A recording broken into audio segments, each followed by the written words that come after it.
அப்புறம் இன்னொருத்தர் வந்துட்டார், புதுசா ஒருத்தர். அவரை பத்தி நான் பேசவே கூடாதுன்னு இருந்தேன்.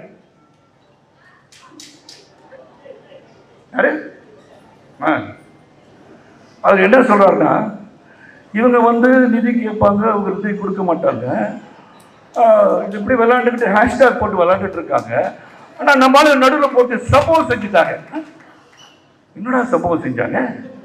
இந்த பக்ரன்ஸ் சினிமாவில் சம்பவம்னா வெட்டி கொடுத்து அதை அடுப்பூத்தி அடை வெட்டினாங்க பொழுது அப்படின்ற மாதிரி இருக்கு. அது எதுக்கு சொல்றா, ஒன்று தெரிந்து கொண்டு பேச வேண்டும். அன்பு சகோதரர் விஜய் அவர்கள் என்ன பேசணும் தெரிஞ்சுக்கோங்க. You're very popular actor.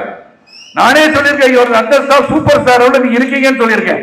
அதுக்கே ஒரு சர்ச்சையாகி போச்சு. என்ன சொல்ல வரேன்னா, people who are popular tell the truth. உண்மையை பேச கத்துக்கோங்க. உண்மை எது என்று புரிந்து கொண்டு பேசுங்க. சப்ஜெக்ட் தெரியலையா, பேப்பர் பரட்டிட்டே இருக்க. நான் கூட பாருங்க எவ்வளவு பேப்பர் வச்சிருக்கேன். பரட்டா படிச்சிருக்கேன், ஆனா பரட்டல. நான் உள்ளத்திலிருந்து அடித்தெழுந்து பேசுகிறேன். உண்மையை பேசுவதால் பேப்பருக்கு தேவை கிடையாதுங்க. அப்ப சொல்லும்போது வருத்தமா இருக்கு. ஏன் வருத்தமா இருக்குன்னா, ஒரு அரசியலுக்கு வர வேண்டும் என்று நினைப்பவன் நான், வருபவர்களை வரவேற்பவன் தான் நான், இல்லை என்று சொல்லவில்லை. இளைஞர்கள் வர வேண்டும். வருகால இளைஞர் கையில் சொல்பவன் யார் வேணா வாங்க, ஆனா பேசும்போது கருத்தோட பேசுங்க, உண்மையை பேசுங்க. Don't use your popularity to misguide the people of the state. என்ன பேசுறீங்க நீங்க? அவர் கூட வச்சிருக்காரு, அரசியல் வியூகத்தை சொல்லிக் கொடுப்பதற்காக பிரசாந்த் கிஷோர் அங்க கெட் அவுட் போட்டிருந்தாங்க. பல பத்திரிகையாளர் கேட்டீங்கன்னா, கெட் அவுட்ல கையெழுத்து ஏன் போடல, அவர் என்ன பயந்துட்டாருன்னா, கெட் அவுட் போட்டு கையெழுத்து போட்டு என்ன வெளியே அனுப்பிச்சுடுவாங்களோ அப்படின்னு அவர் பயந்துட்டார். இல்லாட்டி கையெழுத்து போட்டுப்பாரு. அவர் சொல்றாரு, யாரோட கம்பேர் பண்றாரு? தோனியோட கம்பேர் பண்றாரு. ரொம்ப கஷ்டமா இருந்துச்சு உண்மை கேட்கறது. நான் பெரிய தோனி ரசிகன். தோனியோட கம்பேர் பண்ணா, பீகாரில் இருந்த தோனி கை தட்டு, இந்த பக்கம் கை தட்டலையா, இந்த பக்கம் கை தட்டலையா, ஏன் கை தட்டு என்ன சொல்றேன்னு அவங்களுக்கு புரியல. இங்க தோனி ரசிகர் அதிகமா இருக்கலாம், உனக்கு கை தட்டல. அவர் சொல்றார், இவர் வந்து யார்? அவர் ஹிந்தி தெரியாத ஒருத்தர், பிரசாந்த் கிஷோர். இல்ல, உனக்கு வந்து அரசியல் வியூகத்தை வகுப்பதற்கு ஒரு ஹிந்தி தெரிந்தவர் வந்து உனக்கு சொல்லிக் கொடுக்கணும்டா. டேய், எங்கடா இருக்கீங்களா? யாருடா ஃப்ராட் பண்றீங்க? வாட் ப்ரோ, ஏன் ப்ரோ, வை ப்ரோ? அவர் வந்து சொல்றார், அவர் சொந்தமா நின்ன இடத்துல தோல்வி கண்டுட்டு வராரு. டெபாசிட் இழந்து போய், என் lost deposit not play very contested. Deposit இருந்தவர் இங்க வந்து சொல்லி கொடுப்பாராம். இவரு திராவிட முன்னேற்ற ஜெயிக்க வச்சுட்டாரா, இவரை ஜெயிக்க வச்சிருவாரா? பாத்துருவோம் பாத்துருவோம். சகோதரன் நீ வா, நீ வா, பிரசாந்த் கிஷோரே நீ வா. அவர் கேட்கணும், அவர் கேள்வி, நீ எவ்வளவு கோடி வாங்குற எனக்கு தெரியாது, நீ கோடியெல்லாம் வேண்டாம், கோடியில் இருக்க மனிதன் சொல்லுவான் யார் ஆட்சிக்கு வருவான், நீ என்ன செய்யற போட்டு என்ன வியூகம் கொடுத்துருவேன். இந்த பத்திரிகையாளர் சொன்னா கூட வியூகம் கொடுப்பாங்க. பெரம்பலூர் மாவட்டம் சுற்றி பார்த்தேன், இவங்க இவனாருக்கு ஓட்டு போடுவாங்க, அவன் நாடு ஓட்டு இவங்களே சொல்லிடுவாங்களே, இவனுக்கு ஆசையை கொடுப்போம் நான் தைரியமா சொல்லுவாங்க. கருத்து ஃபோன் பண்ணி கேட்டாலும் சொல்லிடுவாங்க, அது விஜய் பேசுறேன் கருத்து சொல்லுக்கு தவிர சொல்லிட்டு போறாங்க. இதெல்லாம் வந்து திசை திருப்புகிற நிகழ்ச்சி. எதுக்கு சொல்றேன்னா, இது தெரியும், நான் சொல்ல வேணான்னு நினைச்சேன், சொல்லக்கூடாதுன்னு நினைச்சேன். ஏன்னா மனசு கேட்கல. ஏன்னா உண்மையை சொல்லாமல் பொய்யை சொல்லி மக்களை ஏமாற்ற நினைத்தால் அது சொல்லிடுறேங்க. நீ என்ன வேணா படிக்கோங்க. முந்தைய அப்படிதான் ஒருத்தரை பத்தி பேசுறேன், உன் தலையை எடுத்து விடுவோன்னு சொன்னாங்க. உடனே நான் ரிட்வீட் போட்டேன், ரீட்வீட் போட்டேன். அப்பா நீ தலை எடுக்கிறதா எடுக்கிற, தெருவில் வச்சு பண்ணிடாத, வீட்டுக்கு வந்து தலை எடுப்பாங்க. இல்ல ரோட்ல போய் தலை எடுக்கிறான யாருக்கும் தெரியாது, இது வீட்டுக்கு வந்தாலும் தெரியும், அந்த தான் இருக்கு, வீட்டில் தெரியும். இந்த மாதிரி மிரட்டலுக்கு ஒருத்தர் அஞ்சவன் நான் கிடையாது. 1996ஆம் ஆண்டு பிரச்சாரம் செய்யும் போது வீட்டெல்லாம் உழைச்சாங்க. அன்று வந்து காலம் கிடையாது, 10 மணிக்கு வந்து பிரச்சாரம் முடிக்கிறோம் என்ற எல்லை கிடையாது. 24 hours 24 மணி நேரம் செயல்பட்டு இருக்கின்றேன். 40 நாட்கள் திராவிட முன்னேற்ற கழகத்தை ஆட்சியில் படுத்துவதற்கு. இதே தமிழக மக்களே, உங்களை கேட்கிறேன், நல்லது நடக்கணும்னா ஊழலற்ற, இங்க பாத்தீங்கன்னா சட்டம் ஒழுங்கு நடந்தது, காவல்துறையை நான் குற்றம் சொல்ல மாட்டேன், அவருடைய ஆக்கிரமிப்பவர்களை நான் சொல்கின்றேன். நீங்கள் சிறந்தவர்கள், நான் சொல்லியிருக்கேன் பல மேடையில, ஸ்காட்லாந்து யாரோட சிறந்த ஒரு காவல்துறை தமிழகத்தில் இருக்குங்க. ஆனா நீங்க வந்து செயல்படுறது அவங்களுக்காக, அதை மாற்றி அமையுங்கள். அரசு அதிகாரிகள் சொல்வதை கேட்காமல் இருந்து பாருங்கள், தன்னாலே வந்து எல்லாம் சரியா போயிடும்.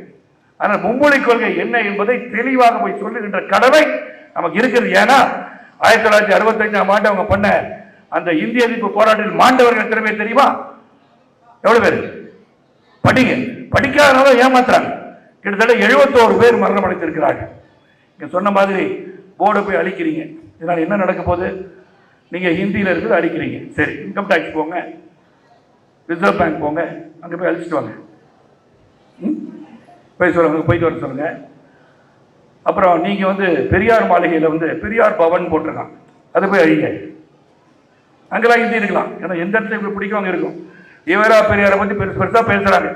ஆனால் நாங்கள் பேசிடுவோம்னு தெரிஞ்சு இப்போ போய் மாற்றால் பார்த்தோம், அது ஈவே கீழே உடத்து உடஞ்சிட்டு இருக்கும். அன்பு சகோதரர் சுட்டி காட்டினேன், யாரும் சொல்ல விரும்பல, இது கொஞ்சம் மாற்றுங்க, உங்க திராவிடம் சொல்றீங்களா, அதே தப்பா தெரியுதுன்னு சொன்னேன்.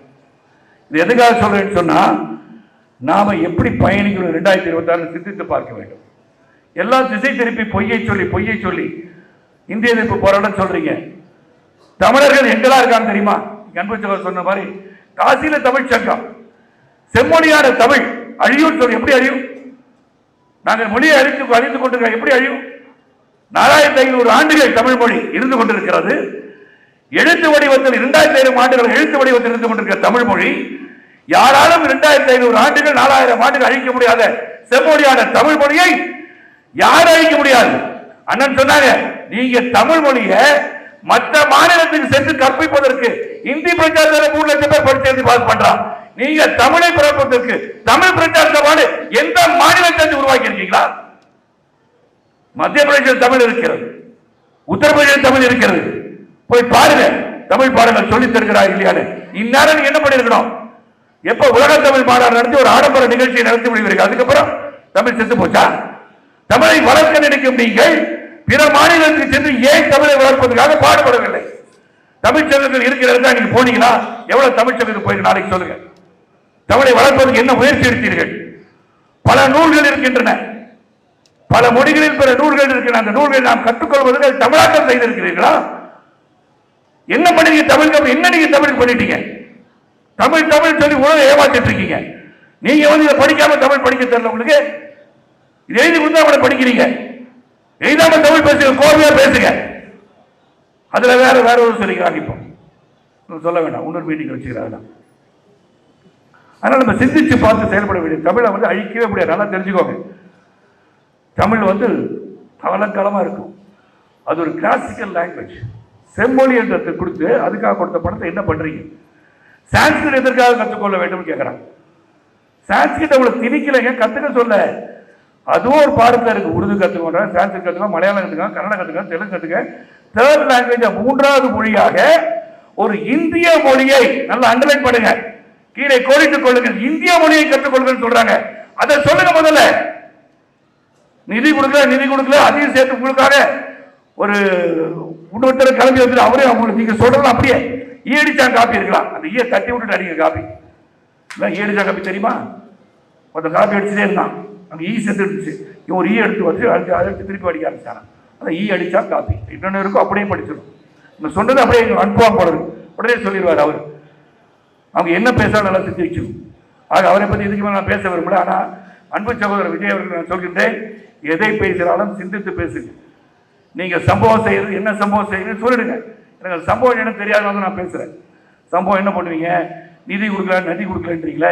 என்ன நிதி எதற்காக கொடுக்கல? நேரா போங்க, go to the state government, go to the education department, go to the central government, find out what என்ன பினான்ஸ் என்ன கொடுக்கல, என்ன நிதி கொடுக்கல இப்ப கேளுங்க. அனுப்புங்க. கொடுத்தா பிரசாந்த் கிஷோர் இருக்காரு, இந்தியில போய் கேஸ் தெரிஞ்சுட்டு வருவார். உங்களுக்கு கூட இருக்கிற ஒருத்தர் சேர்ந்திருக்காரு, அவர் அனுப்புங்க. இவன் அனுப்பி தெரிஞ்சுக்கோங்க. மக்களை ஏமாற்றுகின்ற பணியில் திராவிட முன்னேற்ற கழகம் ரொம்ப வேகமாக செயல்பட்டு இருக்காங்க. அதை முறியடிக்க வேண்டும் என்று சொன்னார். எல்லாரும் ஒற்றுமையாக முதல்ல ஒற்றுமையான மற்ற கட்சிகளுக்கு நான் சொல்கிறேன், டோன்ட் மேக் இந்திய காஸ். இந்திய மொழியை கற்றுக்கொள்ள வேண்டும், திணிக்கப்படுகிறது சொல்வது உண்மை அல்லவே அல்ல என்பதை சிந்தித்து பார்க்க வேண்டும். பொய் புத்திராட்ட சொல்லிக்கிட்டே இருக்கிறது எவ்வளவு நாள் பார்த்துட்டு இருப்பீங்க? நான் பார்க்குறேன், டிவியில பார்க்குறேன், கடையில் போய் யாரை கேட்டாலும் ஆனால் ஹிந்தி கற்று என்னென்ன தப்பு. இந்தியாவில் மொத்தம் பாரத தேசத்தில் ஹிந்தி பேசுபவர் எத்தனை பேர் இருக்காங்க தெரியுமா? 10,000 ரூபாய் பைசா யாரும் தயாராக இல்லையா? 70 கோடி மக்கள் மேல பேசுறாங்க, ஹிந்தி பேசுறாங்க. ஆக 70 கோடி மக்கள் பேசுறாங்க. 22 மொழிகள் இருக்கிறது பாராளுமன்றத்திலே. அதாவது மொழியாக பேசுவது, அதை தவிர மொழியாக பேசுவது 1000 மொழி இருக்கு. ஆக அப்படி இருக்கின்ற 22 மொழியில தமிழ் ஒன்று இருக்கு பாராளுமன்றத்தில். செங்கோலை கொண்டு வைத்திருக்கிறார்கள். தமிழ் பாரம்பரியம் கலாச்சாரத்துக்குள்ள செங்கோலை கொண்டு வந்து வைக்கும் சொல்றார். யுனைடெட் நேஷன்ஸ்ல போய் பேசினா பாரத பிரதமர் மோடிஜி அவர்கள் அங்க வந்து இதை சொல்றாரு, பெருமையை பேசுறாரு. கவிஞர் பூங்குன்றார் பெருமையை யாரும் ஊரே யாவரும் கேள்வின்னு சொல்றாரு. ஆக தமிழை வளர்ப்பது பாரதிய ஜனதா கட்சி ஆட்சி, மோடிஜி அவர்கள். எங்க சொன்னாலும் ஒரு திருக்குறள் சொல்றாரு, அது திருக்குறள் சரியா சொல்லலையா, நீங்க பேப்பரை படிச்சு சரியா தெரியல, தமிழை பேச கத்துக்கணும் முயற்சி எடுக்கிறாருல, அதை பாராட்டுங்க. ஆக ஒன்றை மட்டும் சொல்கிறேன் அன்பு சகோதர சகோதரர்களே, இந்த சமத்துவ விருதின் வாயிலாக நான் சொல்வது, நல்லா வந்து உணவு அறிந்து விட்டு நீங்க செல்லும் போது உங்களோட நானும் வருந்துகிறேன். ஆனா ஒரு கருத்தை எடுத்துட்டு போகணும், ஒரு கருத்தை ஆழமாக பதிய வைக்க ஆசைப்படுகின்றேன். இந்த கருத்து இதுதான் உண்மையான கருத்து. 5ஆம் தேதி வந்து 40 கட்சி அழைச்சிருக்காங்க. ஒரு பத்திரிகையில பார்த்தேன், அமித்ஷா அவர்கள் பணிந்தார்கள் போட்டாங்க. என்னது பணிந்தாங்க? டீலிமிட்டேஷன் சொன்ன பிறகு இவர்கள் 2 விதமாக சிந்திக்கலாமா என்ற சிந்தனையில் இருக்கின்றதை 800க்கு மேல வந்து நம்ம ஒரு பாராளுமன்ற உறுப்பினரை உருவாக்கினால் தமிழகத்தில் என்ன வரும், இல்லாட்டி இப்ப இருக்கிறத வந்து நம்ம பண்ணோம்னா எவ்வளவு குறையும், இதெல்லாம் பேசி பார்த்து அவங்க முடிவெடுக்கவே இல்லை. அதைத்தான் ஆணித்தரமாக சொல்லியிருக்கிறார். தமிழகத்திலே ஒரு பாராளுமன்ற உறுப்பினர் கூட குறைய மாட்டார் சொல்றதுக்கு இவங்க வெற்றின்றாங்க. சரி, வெற்றின்னு சொல்லிட்டீங்களே, பணிதார அமைச்சான்றீங்களே, அப்புறம் 5ஆம் தேதி மீட்டிங் சொல்லுங்க, நீங்க சொல்லுங்க. 40 கட்சி உடனே 2 பேர் உடனே நாங்க வரோன்றாங்க. இதெல்லாம் சிந்திச்சு பார்ப்பதா சொல்றேன். நான் வந்தேன், சரத்குமார் பேசினார், சிரிக்க வைத்தார்னா மட்டும் இல்ல, சிந்திக்க வைத்தார் என்று சொல்ல வேண்டும். அதான் நீங்க வந்து மக்கள் வந்து நீங்க எல்லாம் ஒவ்வொருத்தரும் ஒரு 1000 பேருக்கு சொல்லுங்க, இந்த பொம்பளைக்குழு எவர சீரழிக்கப்படுகிறது. நல்ல பில்டிங் வருது வேண்டான்றாங்களா? பிஎம்சி திட்டத்தில் சிறந்த கட்டிடங்கள் இருக்க வேண்டும், சிறந்த கட்டுமான பணிகள் இருக்க வேண்டும், இன்ஃப்ராஸ்ட்ரக்சர் டெவலப்மெண்ட் இருக்கணும், ஸ்போர்ட்ஸுக்கு முக்கியத்துவம் தரணும், டீச்சர் ட்ரைனிங் இருக்கணும், ஒழுங்கா படிக்க வைக்க அவர்களை உருவாக்க வேண்டும். நீங்க நாளை உலகத்தை சேர்ந்து டிஜிட்டலைஸ் பண்ணுவதற்காக பாடத்திட்டங்களை நீங்க எடுத்துக்கொள்ள வேண்டும் என்று சொல்லியிருப்பதை 486 பக்கத்தை போய் படிங்க. Mister Vijay please read it, mister Stalin please read it, mister Udhayanidhi Stalin please read it. ISR முன்னாள் தலைவர் வந்து எழுதியிருக்கிற 486 வரைவை படித்து பாருங்கள். எந்த இடத்திலே இந்தி திணிக்கப்பட்டிருக்கிறது என்று சொல்லுங்க, சொல்லுங்க. நீங்க ஒரு வார்த்தை எழுதி காமிங்க எல்லாத்தையும். சொல்லாத ஒன்றை சொன்னதாக பொய் சொல்லிக் கொண்டிருக்காதீர்கள், மக்களை ஏமாற்றாதீர்கள். ஏமாறாதே ஏமாற்றாதே என்று என் மக்கள் தலைவர் பாட்டாளர்களுக்கு ஞாபகம் வருது. ஆனா இனிமே ஏமாத்துறாதீங்க. ஏன்னா பணம் இன்னைக்கு ஒரு நாளைக்கு போக சம்பாதிக்கலாங்க, சொந்த கால சம்பாதிக்கலாம். நான் மூட்டை தூக்கி படைப்பேன், சைக்கிள் ரிப்பேர் பண்ணி படைப்பேன். உழைப்பதற்கு நீங்கள் தயாராகிவிட்டால் பணத்தின் மீது மோகம் சென்று விடும். உச்ச நடிகராக இருக்கும்போது கட்சி ஆரம்பிச்சிருக்காங்க. 1996 சூரிய வம்சம் 365 நாட்கள் ஓடிய பிறகு நான் கட்சியை வந்து பேச ஆரம்பிச்சேன். அது ஒன்றும் மார்க்கெட்டுகின்ற விஷயம் அல்ல. பொதுநல சேவைக்கு எப்போது வேணாலும் வரலாம். இதெல்லாம் விட்டுட்டு வந்தேன் அப்படின்னு சொல்லக்கூடாது. முனிவராக சொன்னா நீ முனிவராக நினைச்சிட்டு இருப்பீங்க, முனிவராக இருப்பீங்க.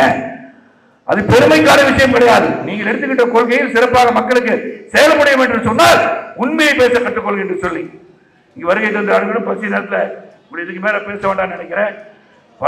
பல நாட்கள் தொடர்ந்து பயணிக்க இருக்கிறோம் என்று தெரிவித்திருக்கிறார்கள். நிச்சயமாக மோடிஜி பற்றி ஒரு சில வார்த்தையை சொல்லிவிட்டு விடைபெற ஆசைப்படுகின்றேன். மோடிஜி வந்து பாத்தீங்கன்னா அன்னைக்கு எப்படி டெவலப்மெண்ட் பத்தி பேசினாரோ இன்னைக்கு அதே தான் நடந்துட்டு இருக்கு. மோடிஜியின் ஆட்சியிலே உலகம் அவரை பார்த்து மரியாதை கொடுக்கிறது. இது பல இடத்துல பல மேல நான் சொல்றது காரணம், when the world respects Modiji. உங்களுக்கு மோடிஜியை வந்து கெட் அவுட் சொல்றதுக்கு யார் உரிமை கொடுத்தா? ட்ரம்ப் வந்து கட்டி தழுவுறார், யூடின் கட்டி தழுவுறார். உலக நாடுகளே அவரை பார்ப்பதற்கு ஆவலாக இருக்கும் போது அவர் செயல்பாடு வந்து யாராச்சும் இன்டெலிஜென்ஸ் ரிப்போர்ட் கொடுக்க மாட்டாங்களா? Don't they have intelligence report in all the countries? America உளவுத்துறை வந்து ஈஸியா கண்டுபிடிச்சிருவாங்களே என்ன பண்றாரு. அவரை வரக்கூடாதுன்னு சொன்ன இடத்தை பெருமையுடன் வரவேற்கிறார்கள் அல்லவா? மோடிஜி வந்து அமெரிக்காவுக்கு வரக்கூடாதுன்னு சொன்ன காலத்தில் போய் வாங்க வாங்கன்னு சொல்கின்ற சூழல் உருவாகிவிட்டது சொன்னால் அவருடைய பெருமையும் அருமையும் புரிந்து கொண்டு சிறந்த முறையிலே ஆட்சி செய்து கொண்டிருக்கிறார் என்பதை தெல்ல தெளிவாக தெரிந்ததுனால தான் அவருக்கு அவ்வளவு பெரிய மரியாதை. அந்த மனிதரை மரியாதை கொஞ்சமாச்சும் கொடுத்து பாருங்க, தமிழகம் மாறிவிடும். Success is never ending, failure is never final. So இதை மட்டும் புரிஞ்சுக்கோங்க.